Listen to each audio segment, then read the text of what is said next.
Right, so I've had this story idea for many years and it's been haunting me for well over a decade now. It's become this world that I cannot escape even if I wanted to. And I've carried this story with me through jobs, through life, through heartbreaks and whatnot, through pretty much everything that was in this. And lately I genuinely asked myself, am I avoiding this novel or is this just life? So I thought I'd make a video to unpack this a little because who knows, maybe it'll help you answer that question for yourself too. Now, if the algorithm somehow recommended you this video and you have no idea who this guy is, hi, I'm Julian. I created a novel writing framework out of pure necessity, and I'll get to why later on in the video. And I pretty much share everything about this method here on YouTube. But today I wanted to do something a little bit different than the usual theory videos because I think there's a lot of value in sharing our own writing journey and perhaps more importantly, our relationship to our novels and our story ideas. All right, so if you look online or if you read some self-help books, you might find a few reasons as to why one might be avoiding their novels. There's the fear of the finished thing for one, the fear of sharing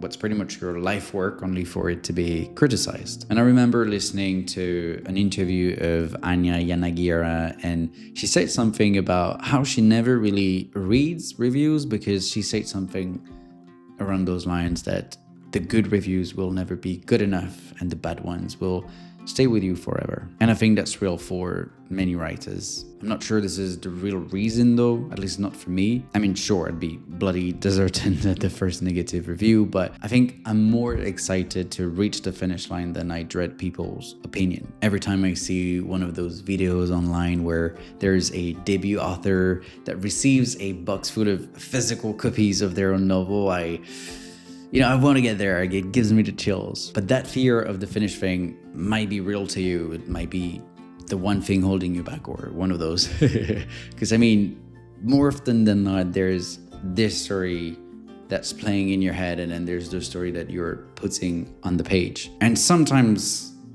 the two feels like completely different stories. So to reach the finish line, having written a full-length novel that doesn't really match what you envisioned that it could be, I get that the idea of this would trigger some kind of avoidance. Now, another reasons why you might be avoiding your novel is the middle part, the goddamn sagging middle. Because you know more or less how the story starts, or at least what gets the story in motion, why it exists in the first place, and you know how it ends. Though more often than not, the more you work on it, the more you kind of doubt that this is going to be a standalone novel, but we'll keep that for a separate video as a story for another time. So yes, I worked with almost 100 writers in the past 12 months, and for a lot of them, they came to me because they hit that wall. And no matter what they did, no matter how much they reworked the middle of their story, it just never quite seemed to work. And for a lot of them, it was either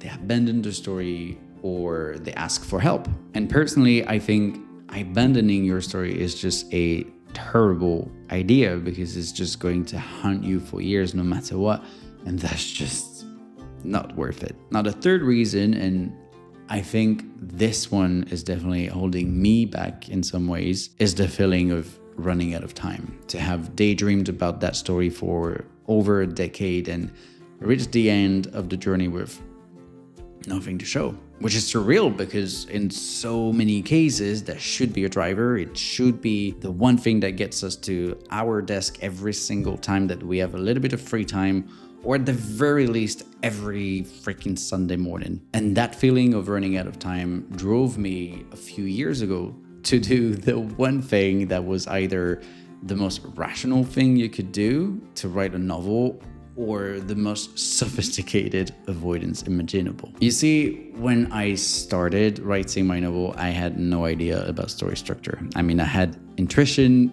let's say, because I read a lot and we live in a day and age where we're constantly consuming stories, and I think that we kind of internalize the high-level story structure and what seems to be making a good story until you sit down and try it for yourself. So yeah, back then I picked up Save the Cat, which honestly I always say that book made me feel like I was a story genius because everything I had outlined about my story before knowing anything about story structure, everything was matching the beats that the method was recommending. And I realized later that it's because these methods only intellectualize the high-level stuff that you already internalized by watching and reading those stories. And I'm not saying this because I want to throw shade at another method. It was just my experience, and chances are it was your experience too. I like to follow the journey of aspiring authors on YouTube, and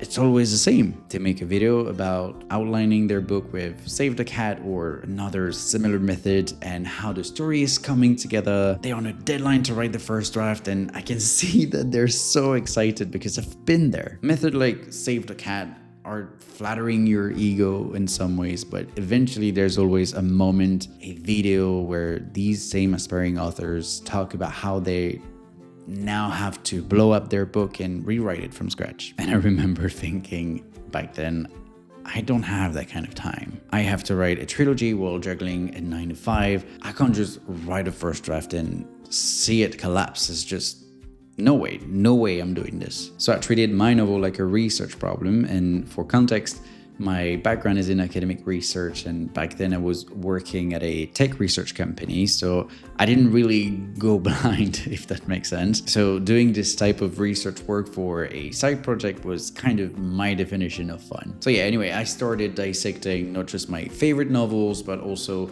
stories that kind of took the world by storm, like Harry Potter and The Hunger Games. And if you think dissecting stories is a lot of work, try doing it in 2018 when AI was not a thing yet. So I was tracking books scene by scene on A4s mapped out on the floor of my apartment in London. But anyway, eventually all this work paid off, and I found the answers that I needed to not waste months, if not years, revising just the first installment of this series. And just like any other research project, really, you create frameworks to help you leverage those answers and make them actually actionable, if that makes sense. Anyway, that's how I created the Story Pillars method, though it didn't have any name back then. And where it really took a turn for me, it was when I decided that before going back to my novel, I would test the method with a few writer friends first. Long story short, I eventually decided to also share it here on YouTube. And I said that it took a turn because all of this led me to quit my full-time job and work full-time